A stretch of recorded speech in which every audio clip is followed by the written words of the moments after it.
Hi guys! Welcome back to my channel. For today's video ay ituturo ko sa inyo kung paano natin malalaman yung password natin sa ating Gmail account if ever man na nakalimutan natin. Guys, makakatulong itong paraan na to para hindi na natin i-reset ang ating Gmail account password. So guys, kung gusto mong malaman kung paano ito, manatili ka lamang sa video ito at i-click mo na rin ang subscribe button at notification bell para maging updated ka sa aking mga panibagong video. Simulan na po natin.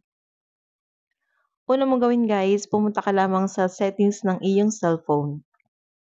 And then, pag nandiyan ka na, scroll up mo lang at hanapin mo diyan yung Google. Click Google.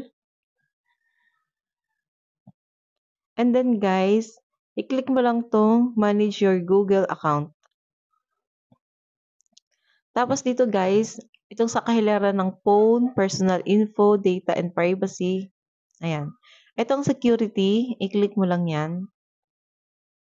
Tapos guys, scroll up mo lang. Hanapin mo diyan yung password manager. I-click mo lang yung password manager. Tapos dito guys, scroll up mo lang, hanapin mo lang diyan yung google.com. Kasi sa google.com, diyan nakalagay ang email account address mo at yung password. So kapag nakita mo na yung google.com, i-click mo lang yan. Tapos guys, mag-enter ka lang ng privacy password mo sa cellphone.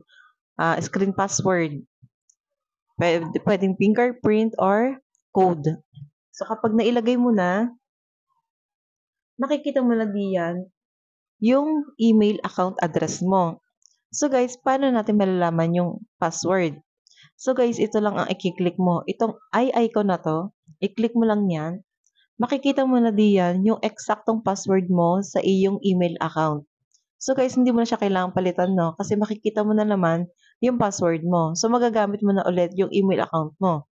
So ganoon lang po kadali guys kung paano natin malalaman yung nakalimutan natin na password sa ating Gmail account.